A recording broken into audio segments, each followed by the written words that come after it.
Once upon a time, there lived a caterpillar, and his name was Norman Freeman.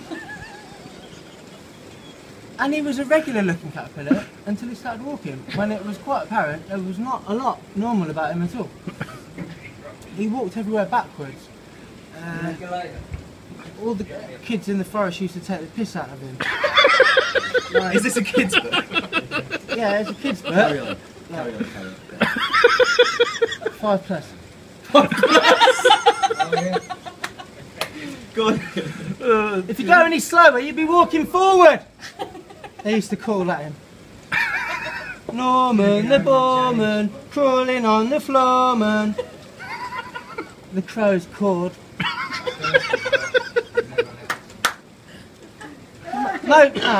Most folk liked Norman. They thought he was a good old boy.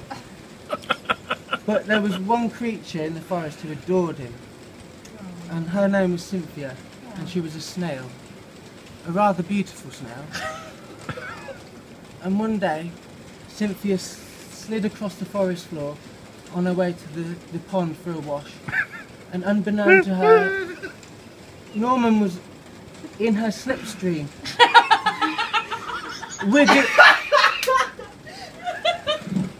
wiggling along. Stop laughing, you Wiggling along in the undergrowth on his way to find a few juicy leaves for breakfast. But Cynthia saw him coming along. She saw his little bum next to her, and she started to blush. Oh, hiya, Norm. Didn't see you there. Oh, hiya, Cynthia. So what are you up to today, Norm? Oh, you know, it's just the same as half an hour, so what the fuck you're on? just the same as every day, Cynthia. I'm turning over a new leaf. Oh, Norman, you're hilarious. You really are. What are you like? You're something else. You really are. And Norman looked to the sky What, get barred from for everybody? some inspiration to start an interesting conversation, but he couldn't think of anything to say because he was literally just a caterpillar, You're on pub watch. and he didn't have a lot to talk about. Anyway, Every pub watch probably gets it. Every pub watch probably gets what it. do you mean on something else? Every pub, it's on pub watch. You're barred. I don't know, Norm, you know. You're different. You got a funny bone, you know. You make people laugh. You do me anyway. But I ain't got any bones, Cynthia. Oh, Norman, stop. You crack me up. They both had a little chuckle. And Norman abruptly said, "Oh, like normal. I best be going. I best be off." Okay, Norm. See you later then. And before Norman could get too far, Cynthia called him back. Norm. Yes, Cynthia. What is it? Don't forget. What's that? You're special.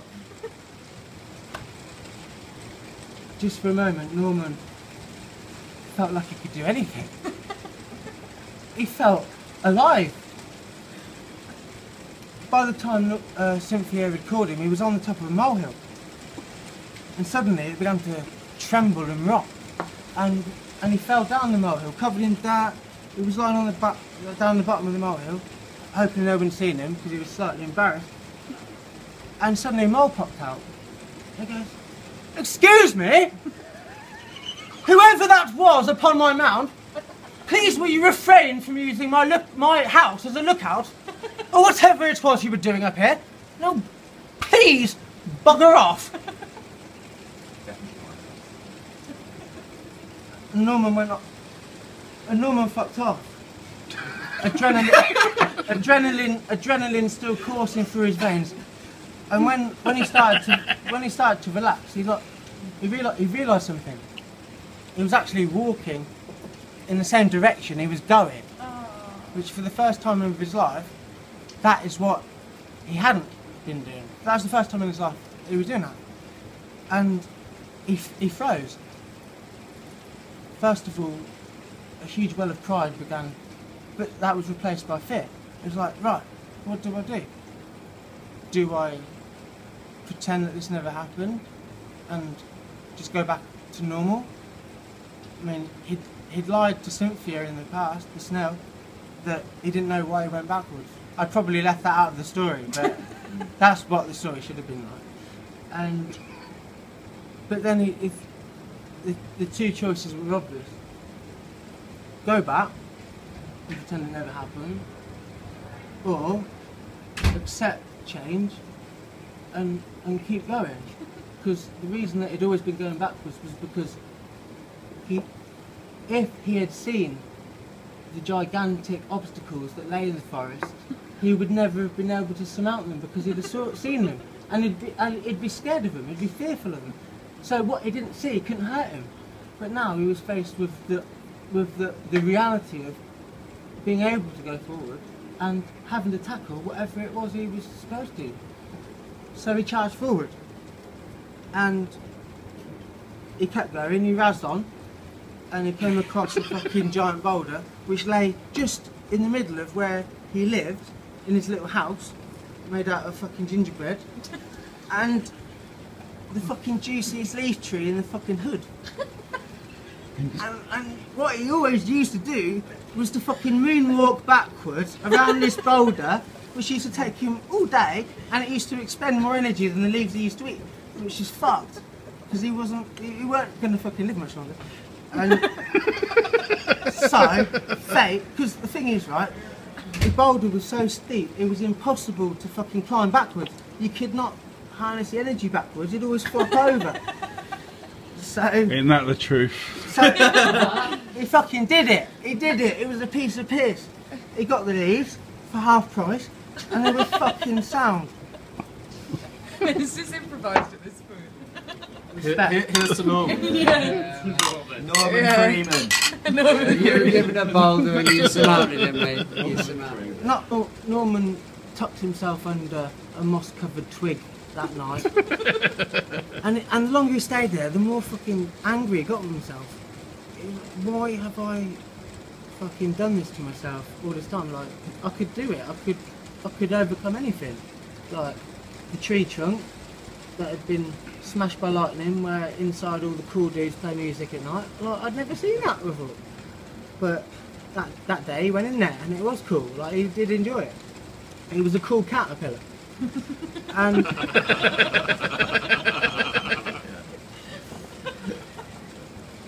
Cynthia, she made a plan. She thought, tomorrow I'm going to find Norman, I'm going to tell him I love him, and I'm going to ask him, can we spend a lot more time together in the forest? And so they slept that night. But the longer Norman stayed under the twig, the more fucking pissed off he got. He was so fucking furious. He was like, why the fuck have I been missing out on all this good shit for a long time? Why have I been taking the piss out of by all these knobheads in the forest all this time? And so he thought, fuck it, I'm not going to be small anymore, man. So he made his way up a tree trunk, and he climbed all the way to the top, found himself a nice little branch, and he said, I ain't coming down here until I've worked out my problems and why I've been like this. And so the next day, Cynthia set off to look for Norman, and she walked all day, all night around the forest, and she couldn't find him. So she asked about. So she went up to Mr. Robin. She goes, Mr. Robin, have you seen Norman? He goes, what, that caterpillar who crawls backwards? My dear, if he doesn't know where I'm going, how the hell do I know where he's been? I wouldn't touch him with a barge pole. And she goes, okay. And no, my love, I haven't seen him. Bye. And so he flew off. She was starting to get anxious by this point. So she bumped into she saw an army of ants walking by. Left, left, left, right, left. Excuse me. Left, left, left, right, left. Excuse me. Halt. Yes. Excuse me, sir. I'm looking for a friend of mine, and I've been searching for him all day, but I can't find him anywhere. She goes, are you reporting a missing person, ma'am? Yes, I think so. Right. Any distinguishing features of the chap? How many eyes has he got? Paws, claws, beak, bill? What is he? It's Norman the caterpillar. Norman the caterpillar? Yes, I know of the chap. I've bumped into him many a time. I've told him to his face. Boy, you need discipline. There's no use fumbling about like this, going backwards everywhere. Join us, work for Queen and Country. But of course, he didn't need discipline, he didn't want discipline. He was a nuisance to everybody and himself. He was his own worst enemy. So, but we've got more important things to do than look to your friend, but I guarantee you, if we do find him, we will carry him back to you. Not a problem. So, thank you very much. Cynthia was very thankful for their cooperation, and off she went. And she encountered a group of pigeons sitting on a branch, and she said, "Hello," kindly, and the oldest pigeon said, "Hello, what do you want?" And she said, "Oh, excuse me, I'm looking for my friend Norman." And she goes, "What, the caterpillar?" Yes, the caterpillar. "Yes, I think I saw him.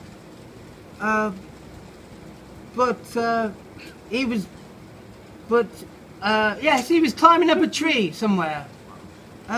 So, which tree? Which tree?" "I can't remember." "Some tree. But which tree? Which tree?" "Dear, I am old. You're lucky that I could give you any answer. I cannot tell what is imaginary or real anymore." "Okay, fuck you, you cunt." And Cynthia started to walk off, crawl off, whatever it is. And the old pigeon chirped up, like it just fidgeted itself out of a deep sleep.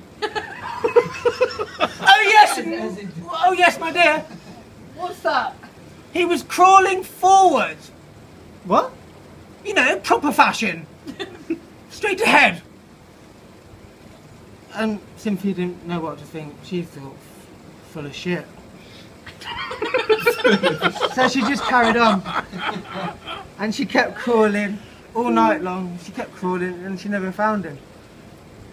And as morning broke, she looked up to the crimson circle in the sky. And she made a wish. She said, "Please, I cannot bear this anymore. Please, send me an angel to lift me up.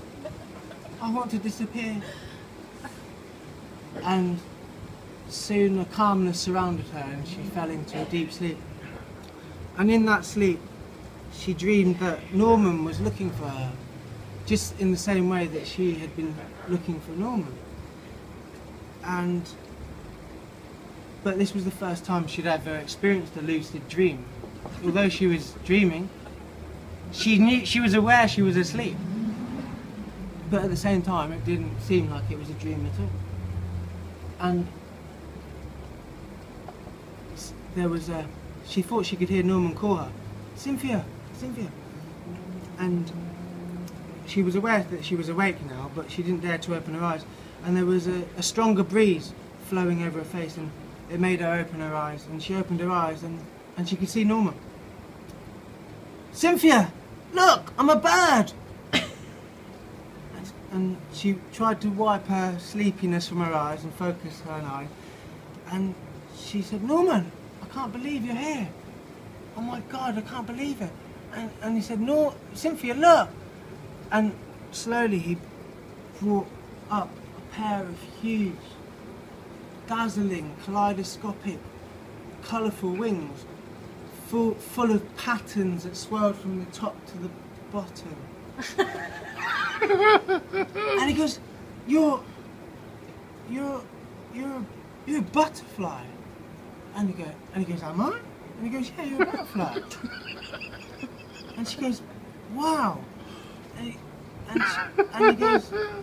he goes, "Cynthia, there's something I want to tell you. I want to ask you. Please, will you? I want to fly through the universe together. Will you come with me?" And she says, of course I will. I'm here, I'm with you." And at that moment, she looked up to the sky and she saw a fucking little red balloon travelling up to the sky. And she goes, "Norman, look." And she pointed with her antenna to the balloon. And she goes, "I want to pop it." And he goes, "Okay, I'm up for that, I'm up for that." And he jumped onto her, and he gently picked her up, and he took hold of her from under a shell, and they travelled up and up they went, and they saw all around them, and they saw all the beauty that surrounded them in the forest, and they were ecstatic. Cynthia, she couldn't believe it, and neither could Norman. No. And they got up to the balloon, and they got bigger and bigger and bigger, and Norman hoiked her up so that she could splice it with the underside of her shell. And a terrifying squeak pierced the air, and they were like, "Whoa!" And suddenly, boom! They were fucking propelled through the air, and they frantically fluttered, trying to regain balance. And when the ringing in their ears subsided, they opened their eyes and they saw rubber confetti sprinkling all around them. And they silently danced in the tranquil breeze in the air, and they were happy. But unbeknown to them, they were being watched. How long is this show? It was right at the end. It was right at the end. Unbeknown to them, at the top of the forest canopy, there's a sharp-eyed kestrel staring up at them. Because but he wasn't eyeing up his prey. He was sharing in their happiness. Oh. Because the kestrel was was a member of an exclusive club. Along with the kingfisher, the hummingbird, and an elite few. Johnny, I can't believe you're not wearing hospital pyjamas. He was capable of defying the wind and hover motionlessly in a blustery gale, with his head and body as still as the moon at night, with only his wings as opposition to the full force of the gods. He's fucking genius. Let it go. You just let it go. You don't give a fuck. And I'm fucking beautiful. So, just like the air inside the balloon, Cynthia and Norman had become one with the wind. Oh my god! Lovely way to finish. Lovely way to finish. I've just fallen in love with you. There was moments where I didn't know if I was alive or dead, but I'm glad we made it to the end. It's a good story there. Yeah. Did you improvise? Yeah. Yeah. Yeah. But it was. But for